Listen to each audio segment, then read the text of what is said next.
आपने पिछले साल झरिया देशबंधु टॉकीज के समीप करंट की चपेट में आकर केसरी परिवार का बुरी तरह झुलस जाने और फिर परिवार के 4 सदस्यों के इलाज के दौरान मौत की खबर पड़ी होगी। उस केसरी परिवार में आज भी सब कुछ ठीक नहीं है। बिजली विभाग की लापरवाही से जहां एक भरा पूरा परिवार उजड़ गया है, वहीं परिवार के लोग मुआवजा राशि के लिए कार्यालय और अब न्यायालय का भी चक्कर लगाने को विवश हो गए हैं। मृतक केसरी परिवार की सुजाता कुमारी ने बताया कि बिजली विभाग के एसडीओ, जेई और कार्यपालक अभियंता ने मुआवजा राशि 6 लाख रुपए देने का कोर्ट से एग्रीमेंट भले ही कर दिया गया, पर आज साल भर से केवल टाल मटोल ही किया जा रहा है। एग्रीमेंट के अनुसार मुआवजा का 1 रुपया भी नहीं मिला, जिसके कारण बाध्य होकर कोर्ट में प्रोटेस्ट केस करना पड़ रहा है। दीदी बताएं कि क्या कुछ घटना हुई थी और आज क्यों आप लोगों ने कोर्ट पहुंचे? हम लोग इसलिए कोर्ट पहुंचे क्योंकि यहाँ 3 लोग, संजय सिंह और राकेश कुमार और एक मनीष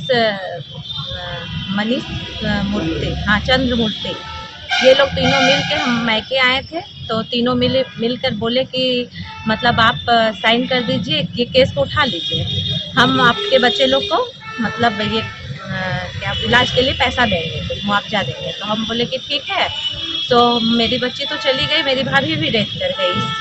मतलब कैसे डेथ हुई भाभी आपकी? वही करंट लगने की वजह से। करंट का तार जब गिर गया हमारे घर के अंदर, मेरी बेटी के ऊपर ही गिर गया था।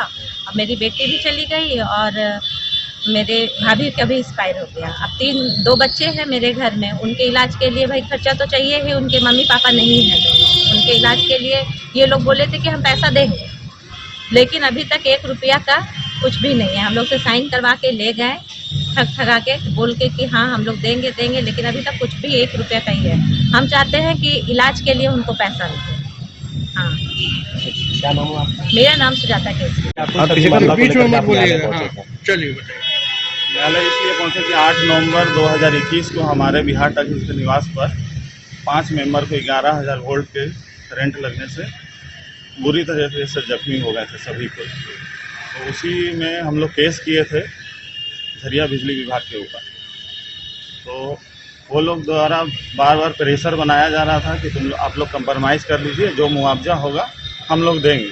तो उसी बीच में हम लोग के साथ वो लोग 3 जन मिलकर, जेई है, एक्जीक्यूटिव इंजीनियर है और एसडीओ, तीनों जन मिलकर एक कंप्रोमाइज़ लेटर बनवाए और हमारे साथ एग्रीमेंट किए कि 6 लाख रुपया हम लोग 3 महीना के अंदर देंगे। और हम लोग केस भी कंप्रोमाइज़ कर लिया। आज 11 महीना से उन लोग के द्वारा फ़ोन किया जा रहा है, उन लोग के पास जा रहे तो हम लोग को कोई रिस्पॉन्स नहीं दे रहे हैं। इसी में आज हम लोग न्यायालय में आके प्रोटेस्ट केस दाखिल किए। घटना कब हुई थी और कब एग्रीमेंट हुई थी? 8 नवंबर को घटना घटी थी यही, और अप्रैल में हम लोग के साथ ये एग्रीमेंट बना था कि 6 लाख रुपये हम लोग तीनों जन मिलकर 2-2 लाख रुपया देंगे। तो आज 11 महीना हो गया वो लोग का एग्रीमेंट बना हुआ, लेकिन हम लोग को आज तक मुआवजा नहीं दे रहे हैं। इसीलिए हम लोग आज प्रोटेस्ट केस फिर से दाखिल किए कोर्ट में। आज हम लोग का प्रोटेस्ट केस दाखिल हो चुका है। अब आगे क्या आपकी मांग है? बस यही मांग है कि हम लोग का जो मुआवजा था वो लोग दे। किस तरह का घटना हुआ था? घटना कैसे हुई थी? क्या घटना हुआ? घटना हुआ था, हम लोग के यहाँ छठ हो रहा था, उसी क्रम में एक पाइप था जिसमें हम लोग नाली का सफाई कर रहे थे। सफाई के क्रम में ही 11,000 का नंगा तार जो है वो हम लोग का पाइप में आके सट गया और लाइन ट्रिप नहीं किया। अगर लाइन ट्रिप कर जाता तो शायद हम लोग का किसी के घर में ये घटना, इतना बड़ा घटना नहीं घटता। इन लोग का लापरवाही के कारण पहले भी हम लोग कई बार उन लोग को बोल चुके हैं कि कम से कम पाइप को कवरिंग करवा दीजिए, लेकिन ये लोग एकदम ढीठ किस्म का आदमी है। ये लोग पर तो अटेम्प्ट टू मर्डर का केस होना चाहिए। मेरा मांग यही। अभी तक क्या कार्रवाई की गई उन लोगों के तौर पे? तार को कुछ नहीं हुआ, जैसे के तैसे है तार, कोई कुछ नहीं किया।